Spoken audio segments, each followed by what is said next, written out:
warahmatullahi wabarakatuh. Pada video kali ini kita akan membahas materi kimia, yaitu tentang fraksi mol. Nah, ini adalah materi kelas 12. Kita lihat, fraksi mol dalam kimia merupakan angka yang menyatakan perbandingan antara jumlah mol zat dalam larutan dengan jumlah total mol semua komponen dalam larutan. Nah, kita tahu bahwa larutan itu kan terdiri dari zat terlarut dan zat pelarut ya. Maka fraksi mol larutan juga terdiri dari fraksi mol zat terlarut dan fraksi mol zat pelarut. Secara matematis kita rumuskan dengan untuk fraksi mol terlarut yang kita simbolkan dengan XT, maka akan sama dengan mol dari zat terlarut yang kita simbolkan dengan NT. Ingat ya, mol itu disimbolkan dengan N kecil. Jadi NT atau mol dari zat terlarut kita bagi dengan mol zat terlarut, kita tambahkan dengan mol dari zat pelarutnya. Nah, ini adalah rumus untuk menentukan fraksi mol dari zat terlarut. Sedangkan untuk fraksi mol pelarut sendiri yang kita simbolkan dengan XP akan sama dengan mol dari zat pelarutnya, kita simbol dengan NP, kita bagi dengan NP atau mol dari zat pelarutnya, kita tambahkan dengan mol dari zat terlarutnya. Nah, ini adalah rumus yang bisa kita gunakan untuk menentukan fraksi mol terlarut dan fraksi mol pelarut. Cara menghafalnya cukup mudah ya, jadi kalau di sini T, kalau kita ingin menentukan fraksi mol terlarut ya atau XT, berarti kita mulainya dari NT atau mol dari terlarutnya. Jadi kita mulai dari NT, di bawahnya dengan NT, baru kemudian NP. Tapi kalau kita ingin menentukan fraksi mol pelarut, berarti kan ini XP ya. Berarti kita mulai dari NP, ini kita bagi dengan NP, kita tambahkan dengan NT. Nah, jadi sangat gampang sekali untuk menentukan rumus dari fraksi mol terlarut dan fraksi mol pelarut. Nah, kemudian kita lihat hubungan antara fraksi mol terlarut dan fraksi mol pelarut secara matematis. Dituliskan dengan bahwa XT atau fraksi mol terlarut jika ditambahkan dengan fraksi mol pelarut itu nilainya akan sama dengan 1. Ya. Nah, sekarang supaya lebih jelas lagi kita tulis dulu keterangannya di sini tadi. Kalau XT tadi menunjukkan fraksi mol zat terlarut ya. Kemudian XP tadi menunjukkan fraksi mol dari zat pelarutnya. Kemudian NT ini menunjukkan mol dari zat terlarutnya, sedangkan NP di sini menunjukkan mol untuk zat pelarutnya. Nah, supaya kan lebih paham, kita langsung lihat contoh soalnya. Ada beberapa contoh soal yang sudah saya pilihkan, mulai dari tingkat kesulitan yang paling mudah sampai ke yang paling sulit ya, artinya tidak terlalu sulit, artinya membutuhkan analisis yang lebih dalam untuk bisa menyelesaikan soal tersebut. Oke, kita langsung saja bahas untuk soal yang pertama.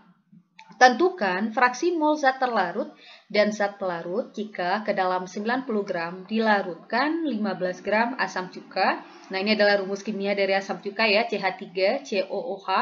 Nah, di sini AR atau massa atom relatifnya diketahui C sama dengan 12, H itu adalah 1 dan O itu adalah 16. Nah, jadi kita coba selesaikan. Jadi yang di sini yang ditanyakan adalah fraksi mol zat terlarut dan pelarutnya. Berarti yang akan kita cari di sini adalah nilai XT dan XP-nya. Kita ingat lagi tadi rumusnya gitu ya, atau kita tulis dulu nih yang diketahui di sini adalah katanya jika ke dalam 90 gram air. Berarti kalau 90 gram air berarti itu adalah massa dari pelarut, karena air itu udah pasti dia sebagai pelarutnya ya kan? Karena di sini 90 gram air berarti itu massa pelarutnya. Kita tuliskan. Massa pelarut itu akan sama dengan 90 gram. Nah, dia dilarutkan gitu ya, artinya ke dalam air itu dilarutkan 15 gram asam cuka. Berarti asam cuka atau CH3COOH itu dia sebagai sebagai zat yang terlarut gitu ya. Nah, di sini masanya udah diketahui yaitu 15 gram. Berarti yang 15 gram ini adalah massa dari zat terlarutnya yaitu 15 gram. Nah, kita tulis dulu nih yang diketahuinya. Nah, yang pertama kita cari dulu fraksi mol dari zat terlarutnya. Berarti yang kita cari itu adalah XT-nya gitu ya, dan nilai XP-nya. Karena kedua-duanya itu ditanyakan. Kita tulis ulang dulu rumusnya, bahwa XT itu akan sama dengan NT per NT ditambahkan dengan NP. Ya kan? Nah, ini rumusnya. N itu tadi menunjukkan molnya. Berarti untuk bisa menentukan nilai dari fraksi mol ini atau fraksi mol dari zat terlarut, maka kita harus cari dulu nih molnya satu-satu. Cari mol untuk zat terlarut dulu, yaitu mol dari asam cuka, dan mol untuk pelarutnya, yaitu mol airnya tadi. Oke, kita coba cari dulu ya. NT atau mol dari zat terlarut Ingat, rumus mol itu bisa kita pakai, rumusnya adalah gram per mr. Walaupun rumus mol itu banyak ya, kenapa kita gunakan gram per mr ya? Karena masanya di sini diketahui, ya kan? Massa dari zat terlarutnya itu adalah 15 gram. Nah, jadi GR di sini menunjukkan massa dari zat terlarutnya. Nah, kita tinggal masukkan aja nih. Nah, sebelum kita masukkan gitu ya, karena MR-nya belum diketahui, MR dari siapa? MR dari zat terlarut. Yang terlarutnya tadi adalah asam cuka, berarti yang kita cari adalah MR dari CH3COOH-nya. Coba kita cari MR-nya ya. Kita lihat dulu di sini atomnya ada atom C, ada atom H dan atom O. Kita lihat ya, atom C di sini ada 2 ya, berarti ada 1. Di sini ada 1, berarti ada 2. Berarti 2 kita kalikan dengan ARC itu sendiri. ARC itu adalah 12, jadi 2 kali 12. Oke, kemudian kita tambahkan dengan, kita lihat lagi nih jumlah atom H-nya. Di sini H-nya ada 3 kan? Ditambah lagi di sini H-nya ada 1, berarti H-nya ada 4. Berarti 4 kita kalikan lagi dengan ARH. ARH di sini adalah 1. Nah, kemudian kita tambahkan yang terakhir di sini ada atom O. Atom O di sini ada 2, berarti jumlahnya yaitu 2. Kita kalikan dengan ARO-nya di sini yaitu 16. Nah, sekarang kita tinggal operasikan saja ya. 2 kali 12 itu hasilnya adalah 24. Kemudian kita tambahkan dengan 4 kali 1 hasilnya adalah 4. Kemudian kita tambahkan dengan 2 kali 16. 2 kali 16 itu hasilnya adalah 32. Nah, 24 kita tambahkan dengan 4, kita tambahkan dengan 32, itu hasilnya adalah 60. Nah, jadi MR untuk CH3COOH atau MR dari zat terlarutnya itu adalah 60. Nah, kita bisa langsung masukkan ke dalam rumusnya untuk bisa mendapatkan nilai molnya. Oke. Masanya ya, massa zat terlarut ya, sesuai dengan yang dicari. Yang dicari adalah mol terlarut. Berarti massa terlarutnya di sini adalah 15, kita ganti. Kita bagi dengan MR-nya tadi. MR-nya adalah 60.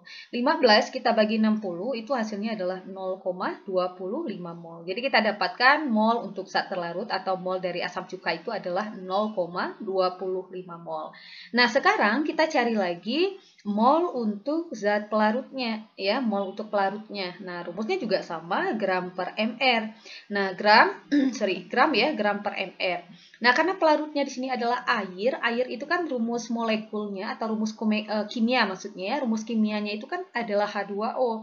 Berarti karena di sini masanya udah ada ya, massa pelarutnya 90, berarti yang belum ada kan mr. Berarti kita cari lagi nih mr untuk airnya ya. Di bawah ini untuk mr air atau mr dari H2O. Caranya sama, H2, berarti ada 2 nih H-nya, berarti 2 kita kalikan dengan ARH, ya, ARH itu adalah 1.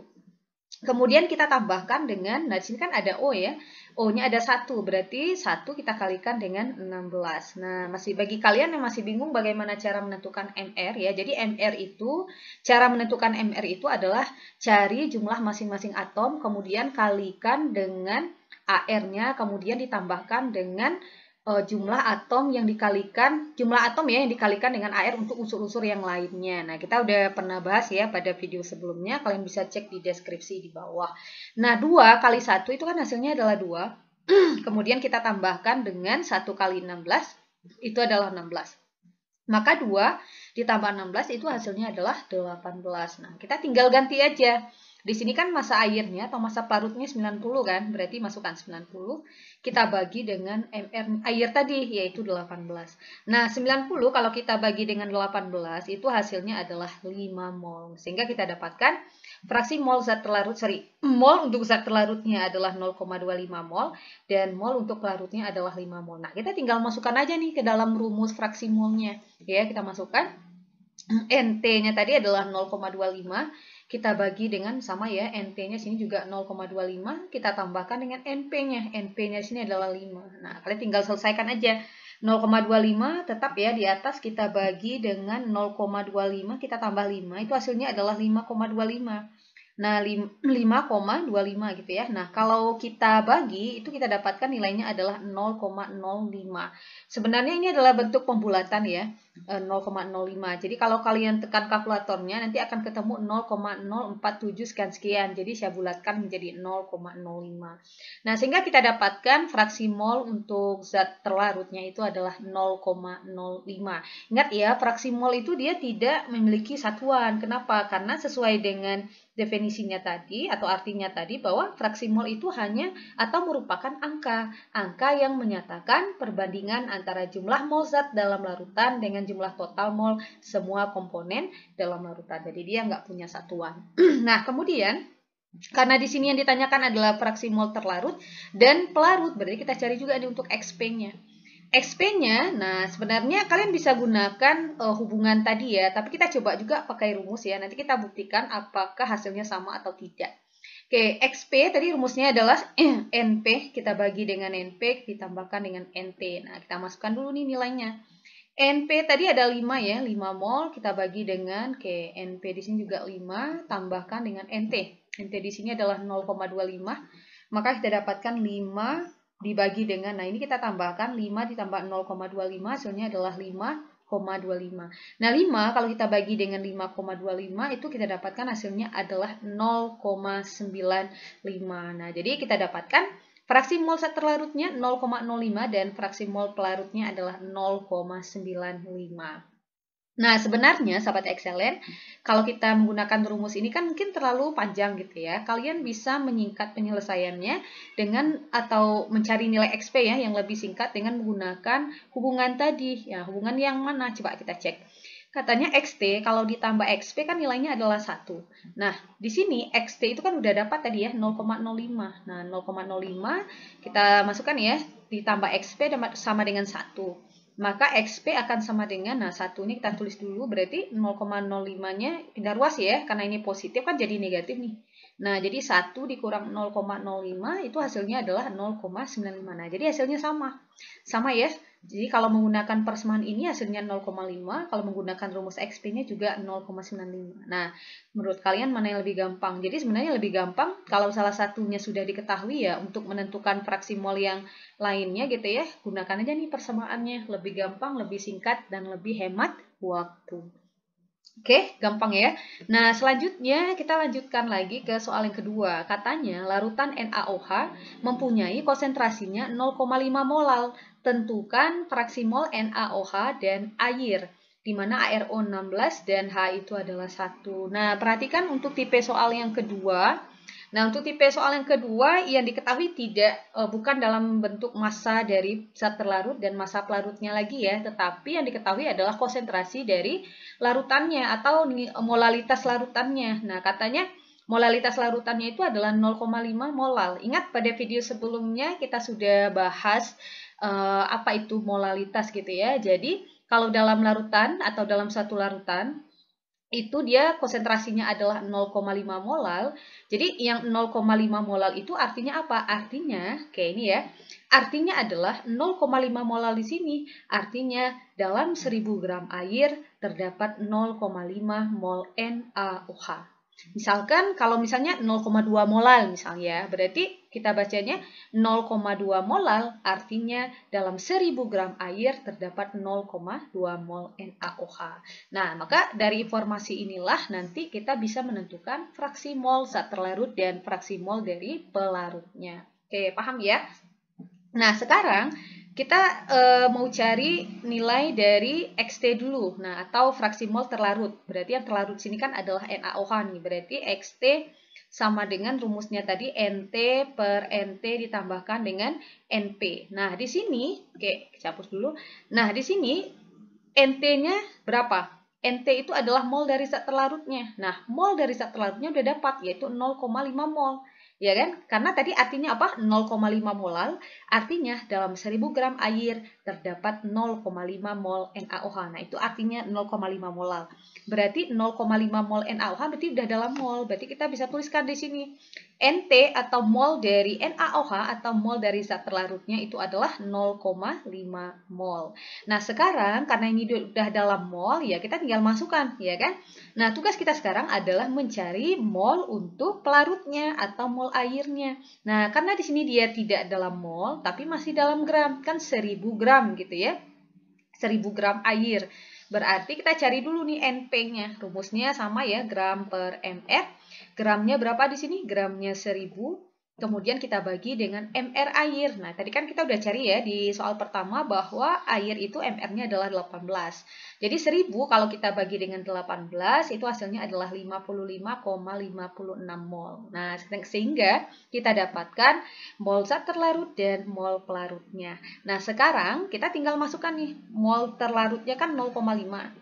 Kemudian kita bagi dengan sama ya, NP-nya 0,5 ditambahkan dengan NP-nya sini 55,56. Kita operasikan saja 0,5 kita bagi dengan 0,5 ditambah 55,56 itu kan hasilnya 56,06 ya.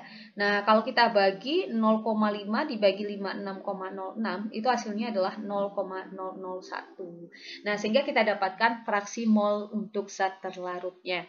Nah, karena yang ditanyakan di sini adalah tentukan fraksi mol NaOH dan air. Nah, air ini kan adalah pelarut ya, berarti kita cari lagi nih untuk XP-nya. Nah, untuk XP, kita langsung pakai persamaan aja. Berarti tadi XT kalau ditambah XP sama dengan 1. Nah, masukkan nih XT-nya. XT-nya 0,001 tambah XP sama dengan 1, ya kan? Maka XP saja, tulis satunya dulu, kemudian 0,001-nya pindah ruas, jadi negatif 0,001. Nah, 1 dikurang 0,001 itu hasilnya adalah 0,999. Nah, jadi lebih gampang lagi ya. Jadi kata kuncinya adalah di sini. 0,5 molal. Nah, ingat ya, molal itu kan menyatakan banyaknya gitu ya, banyaknya mol suatu zat terlarut dalam 1000 gram air. Nah, jadi massa pelarutnya udah pasti di sini 1000. Jadi kalau misalkan 2 molal, itu artinya apa? Artinya 100 gram air atau dalam 100 gram air terdapat 2 mol NaOH. Nah, kira-kira seperti itu ya. Oke, kita lanjutkan ke soal yang terakhir. Sorry, ini soal yang ketiga ya. Larutan asam klorida atau HCl 18,25% massa mempunyai rapatan. Nah, rapatan ini massa jenis ya, 1,1 gram per mililiter. Tentukan fraksi mol masing-masing zat dalam larutan, di mana ArCl di sini 35,5 dan H itu adalah 1. Nah, ini soalnya berbeda lagi karena massanya itu dalam bentuk persen atau persentase. Nah, kita coba jawab dulu ya. Nah, ini ya, masanya dalam persen. Massa siapa? Massa HCl. Jadi, massa HCl itu di dalam larutannya itu ada 18,25% dari massa larutan tersebut. Nah, di sini ini diketahui nih rapatannya, rapatan larutan ya, atau massa jenis larutannya. Jadi, kita tulis nih, rapatan atau massa jenis itu kan simbolnya adalah Rho gitu ya. Jadi massa jenis larutannya kita tulis dulu 1,1 gram per mililiter. Kemudian ini nih persen massa HCl-nya ya. Persen massa HCl-nya diketahui 18,25%. Nah, kita ingin mencari nilai ya. Oke, maksudnya kita akan menentukan fraksi molnya. Nah, untuk menentukan fraksi mol, kita coba cari MR dulu biar lebih gampang ya, MR HCl. Karena MR ini akan kita gunakan untuk menentukan molnya nanti. Jadi MR HCl kita cari dulu. Caranya sama ya, ini H-nya ada 1, berarti 1 kali RH 1 ya. Ditambahkan dengan, nah jumlah Cl di sini juga ada 1, kalikan ArCl di sini adalah 35,5. Oke, kita kalikan. 1 kali 1 adalah 1, ditambah 1 kali 35,5, hasilnya 35,5. Nah, kalau kita jumlahkan hasilnya adalah 36,5. Nah, sekarang kita bisa nih cari untuk XC dulu ya. Oke, sorry, kita cari XT dulu. Nah, tapi kita kan mau cari fraksi mol nih. Kalau mau cari fraksi mol, otomatis kan kita harus cari massa dari pelarut dan massa pelarut zat terlarutnya dulu kan. Nah, caranya bagaimana? Perhatikan. Di sini kan ada massa jenis larutan. Ingat ya rumus massa jenis. Oke. Rumusnya itu adalah massa dibagi dengan volume. Nah, karena di sini diketahui massa jenis larutan, ya maka di sini harus massa larutan dibagi volume larutan. Jadi dia harus sama di sini. Larutan, larutan, larutan. Coba masukkan nilainya. Massa jenis larutannya 1,1. Massa larutannya mau kita cari ya, kita bagi dengan volume larutan. Nah, karena volume larutan di sini tidak diketahui di soal, jadi tipe soalnya berbeda-beda ya. Kadang volume larutannya diketahui ya, kalian tinggal masukkan aja. Kalau tidak diketahui, kita misalkan saja volume larutan itu dengan 100, atau kalian bisa misalkan dengan 1000. Nah, di sini saya misalkan saja dengan 100 volume larutannya. Maka Selanjutnya, ya kita tinggal kali silang aja. Jadi, kita dapatkan massa larutan akan sama dengan, nah ini kan kita kali silang ya, 1,1 kali 100, itu didapatkan nilai hasilnya itu adalah 110. Jadi, massa larutannya adalah 110 gram. Nah, kita kan yang mau kita cari bukan massa larutan, tapi massa terlarut dan massa pelarutnya. Nah, kita lihat dulu. Karena di sini katanya massa HCl itu adalah 18,25% dari massa larutan, maka artinya apa? Artinya massa HCl akan sama dengan 18,25% dari itu kan artinya kali ya. Dari berapa? Dari massa larutannya itu 110. Nah, persen kan artinya 18,25 per 100 kali 110 ya. Oke, ini nolnya kita coret 1, kita tinggal kalikan aja nih 18,25 kali 11, itu hasilnya 200,75. Ini kan tinggal 01 ya, jadi bagi 10. Kita dapatkan hasilnya 20,075 gram. Nah, ini untuk massa HCl ya. Jadi hati-hati, ini belum massa zat terlarutnya, tapi masih massa larutan. Jadi masih bercampur itu massanya. Nah, selanjutnya kita cari lagi massa airnya atau massa pelarutnya, karena di sini tidak disebutkan tidak disebutkan pelarutnya apa. Jadi kita misalkan aja ini pelarutnya air gitu ya. Massa airnya itu caranya gimana? Nah, karena massa HCl itu 20,075 dan massa larutan itu artinya massa keseluruhannya gitu ya 110, maka massa air ya tinggal kurangkan aja 110, kita kurangkan dengan 20,075. Kita dapatkan 89,925 gram. Nah, itu untuk massa airnya. Nah, sekarang massanya udah ketemu ya. Kalau massanya udah ketemu, berarti tinggal cari molnya aja. Kita cari dulu mol zat terlarut ya, atau HCl ya. Mol HCl-nya. Rumusnya tadi gram per mr. Nah, gramnya kan udah dapat nih 20,075. Kita bagi dengan mr-nya tadi, yaitu 36,5. Kita udah cari ya di awal. Maka kita dapatkan hasilnya 0,55 mol. Selanjutnya, cari lagi untuk mol pelarutnya. Rumusnya sama, gram per mr. Gramnya di sini atau massanya adalah 89,925. Kemudian kita bagi mr. Air itu kan mr-nya 18 ya, atau H2O itu kan mr-nya 18. Nah, 89,925 kita bagi dengan 18, itu hasilnya adalah 4,996 mol. Nah, karena molnya udah kita dapatkan, ya gampang, kita tinggal cari fraksi molnya dulu. Oke, kita hapus dulu ya. Nah, fraksi mol untuk zat terlarut dulu. Rumusnya tadi NT per NT tambah NP. Masukkan ya, NT-nya 0,55 dibagi sama ya, NT-nya 0,55 ditambah NP. NP-nya di sini adalah 4,996. Oke, 0,55 dibagi, nah ini tinggal dijumlahkan aja ya, didapatkan 5,546. Nah, kalau kita bagi 0,55 dibagi 5,546, itu hasilnya adalah 0,099 gitu ya. Atau kalau kita bulatkan menjadi 0,10. Oke, sorry. Dibulatkan menjadi 0,10 atau 0,1 sama ya. Nah, itu untuk nilai fraksi mol terlarutnya.